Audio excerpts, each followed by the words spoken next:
T. Clark here, and this video is going to go over the Create Performance Task Overview.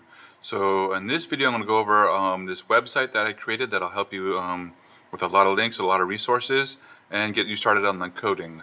So first off, I have this website that takes you to this performance task. We have the link to the official College Board Turnitin digital portfolio, and some important links at the top we'll get to in a bit. And if you scroll down, I have the official AP directions, and if I pop that open, it'll give me the printout that College Board gives you. Then I have a slideshow that has a ton of slides, but a lot of information. Then, like I said, a bunch of resources. The main ones that I like at the top here, but then on the left, there's navigation.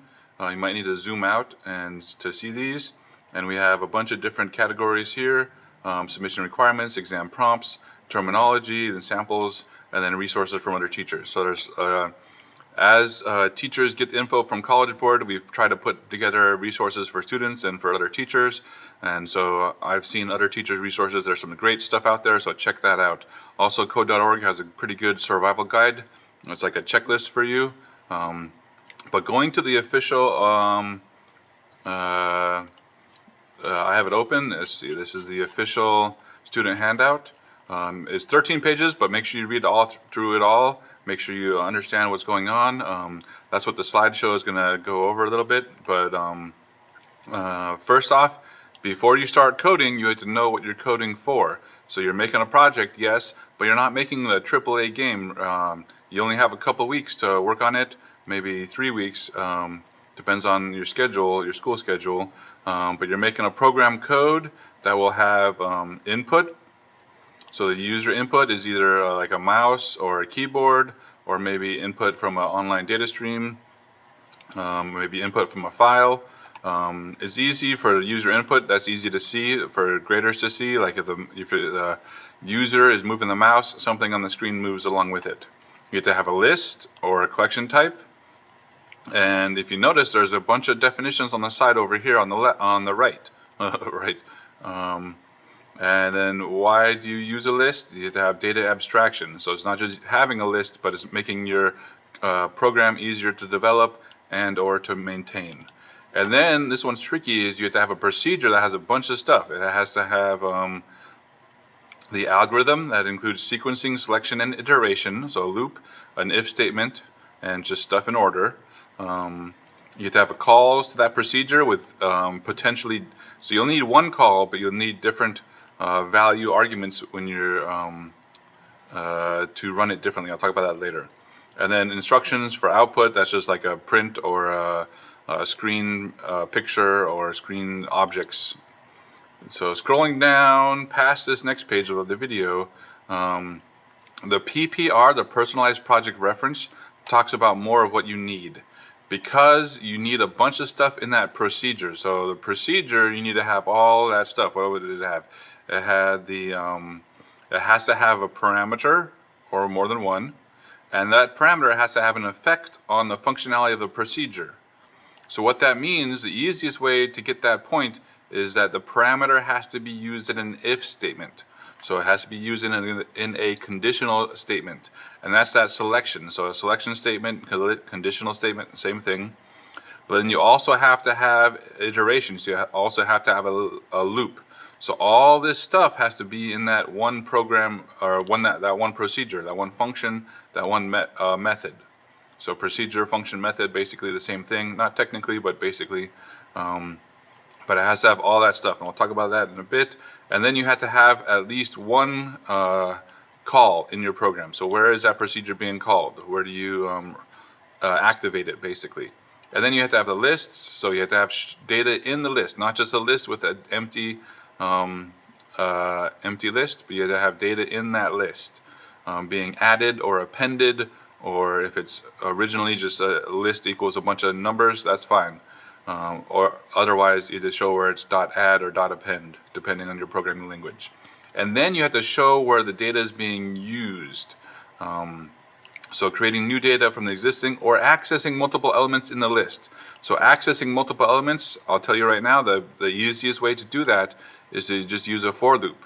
So if your list is a bunch of numbers, you could say for number in numbers, and then do something in that loop. And then that loop could also be used in the procedure. So you could use the procedure, could have the list in the procedure, or you don't have to. The list could be used in a different procedure or function elsewhere. But again, there are definitions on the side, and that goes back to my website. One of the main pages I have here is the terminology. So if I open that up, I'm going to open a new tab. I know I have a bunch of tabs open, but this is the terminology.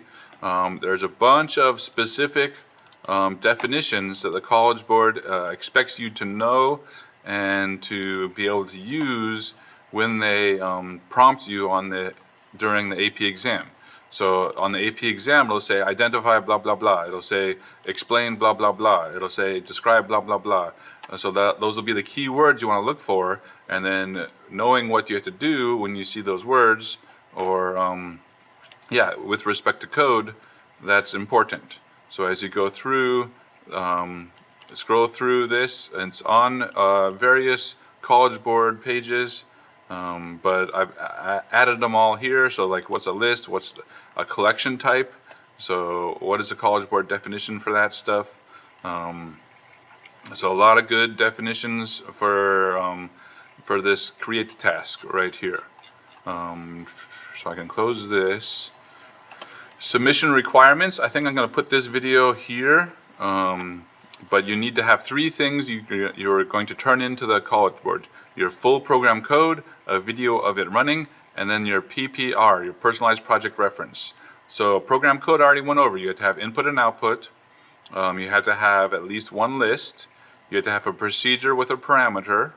And this procedure cannot be an event handler. So it can't be an on-mouse press or on something, on time or on step or something, like every frame.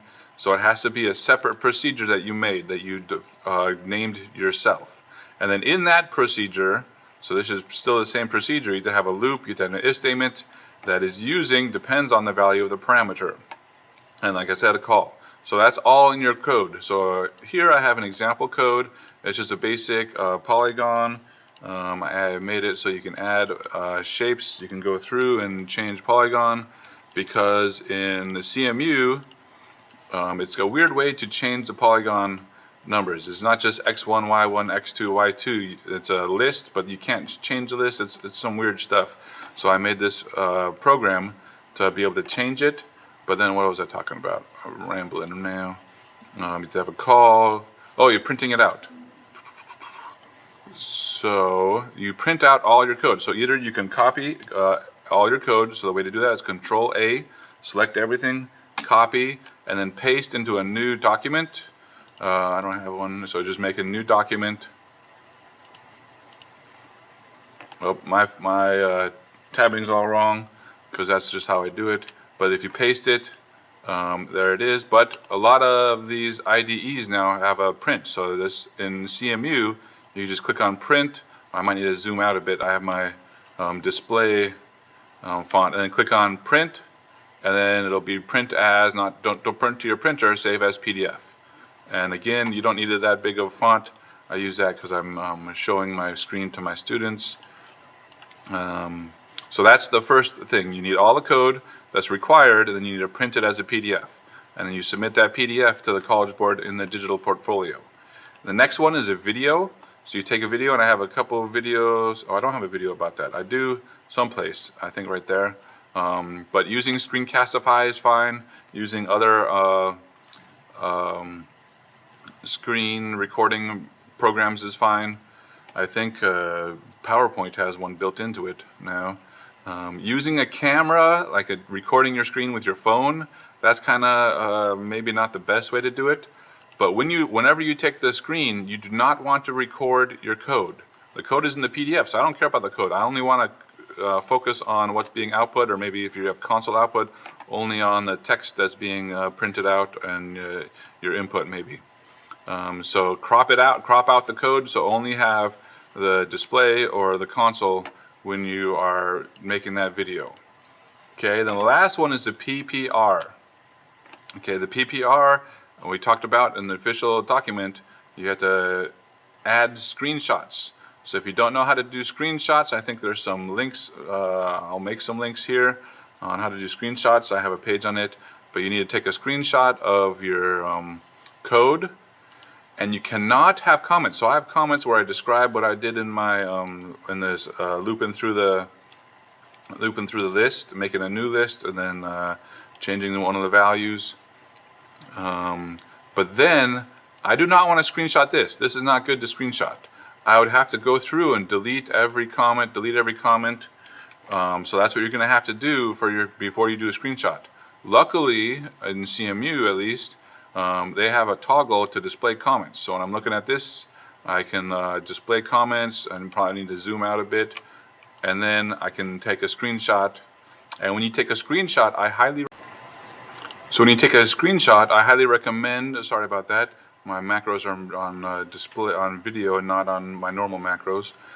You include the line numbers. So when you take a screenshot, so what is it? Windows Shift S, and you just include those line numbers. That way, when you write about it on the AP exam day, that'll be a different video. You can do so. So once you take the screenshot, you just go to the digital portfolio, and I'll show you. Where's the digital portfolio? There's a spot in the digital portfolio where you just drag the images in, paste the images right there. So Control V into that. You could save the the image, but either way, get those screenshots into the digital portfolio, and then you can also reference the whatchamacallit. You can look at the PDF. You can make a like a practice PDF printout, and look at that as you before you submit it final. That way you can see if the PPR is nice and legible. So again, the PPR has to be legible. It has to be no comments, at least 10 points. So zoom in or resize. You saw me as I was looking at my code. I was zooming in and out until it was a nice nice size to take a screenshot of it. If you have a big function, big procedure, and you need to take 2 or 3 screenshots, don't zoom out. That's too small of a font. So you'd probably want to zoom in, take a screenshot, scroll down, take another screenshot, scroll down, take another screenshot. That way the font is nice and legible for those who are reading it. So let's see, on this video I talked about, here's a too long didn't read overview of what you need on the slideshow. Also in this in these slides, there's a bunch of links. I highly recommend these videos. These are official videos from the College Board. This is the College Board section right here. Code.org has some good stuff. CMU has some good stuff. There's some old written responses if you want to practice. We'll talk about that later. And then some links to the submission requirements, turning it in. And remember, it's due on April 30th, before May 1st. And it's Eastern midnight, so on Pacific time, it's before 9 o'clock. So I talked about the program code without this one. I talked about it while looking at the official document. And we'll talk about the prompts in another video. Have a good day.